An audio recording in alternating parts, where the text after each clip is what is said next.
So that's adla. But when Shaytaan is described figuratively as he took Adam and Hawa salamun alayhima, and he yanked them out like a bucket is pulled up out of a well using deception. But Allah uses the word dalla, meaning he took his sweet time.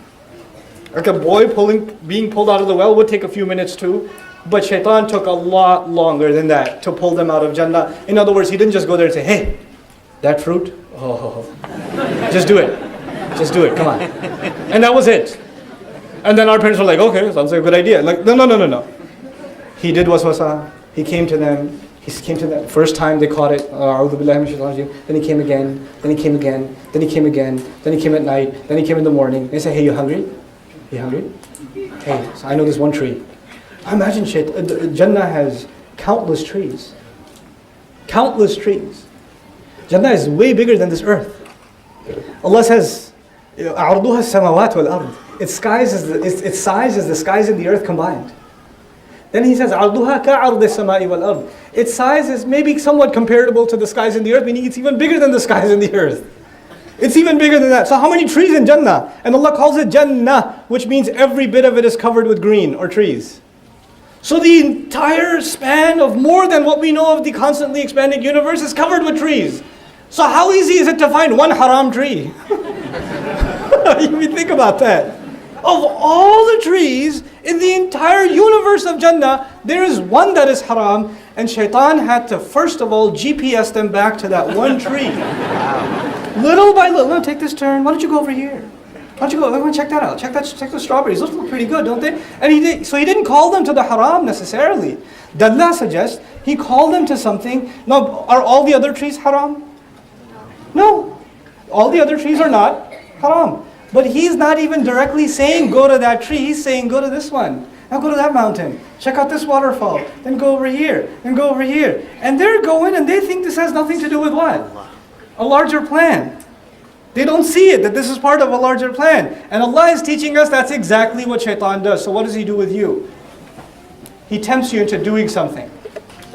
And when you do it, at first, it's not haram. It's not totally haram.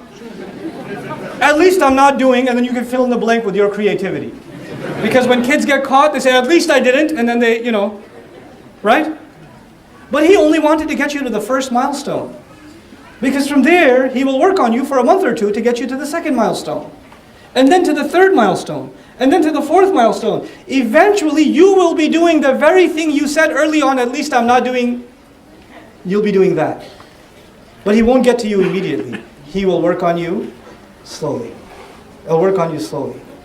He'll work on a guy and a girl to develop an illegitimate relationship slowly. First they'll just see each other in the bazaar,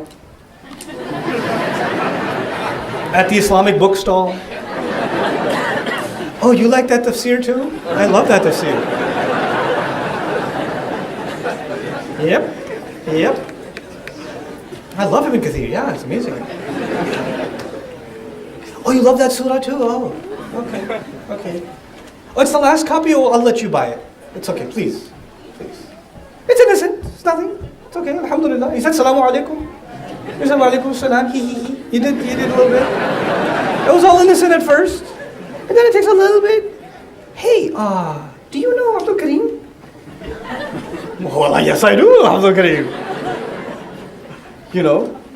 Oh, okay, I know him too. And somebody comes and says, hey, you can't say, do you know Abdul Kareem? Oh, is it haram? I can't even ask who Abdul Kareem is? Is it haram to talk to a brother at all? No, I can't tell you that it's haram. But you know what Shaytaan's doing? Just a little. So are you on Facebook? Well, of course I am. Actually, I already looked you up.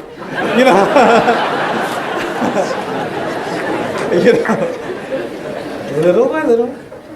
And then you'll say, but we're just texting. We don't do anything else. We're just on WhatsApp together. That's all. It was just a picture. It wasn't a video. It was just a picture. There'll be one justification, then another justification. Then it's just a dinner. It's with the whole MSA. Yeah, I know. How did he know that? Who told him? One thing to another, then I get the phone call. Brother Naman, do you have a couple of minutes? I want to talk to you. What's her name, bro? Well, the Shaytaan, Allahumma bi ghurur, he got us. Now I really want to marry her, but I'm 14 years old. And it's happened. It's happened. He will get you. Look, boys like girls. There's no hiding it. They do. And Shaytaan knows that better than you. He does. And you know what? You know what else?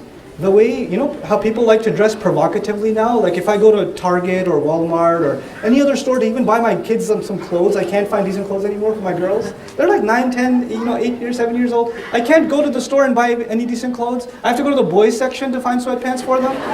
Mothers here know what I'm talking about because they make horrible clothes, like I can't even say it on stage kinds of clothes for kids now because they're trying to sexualize children.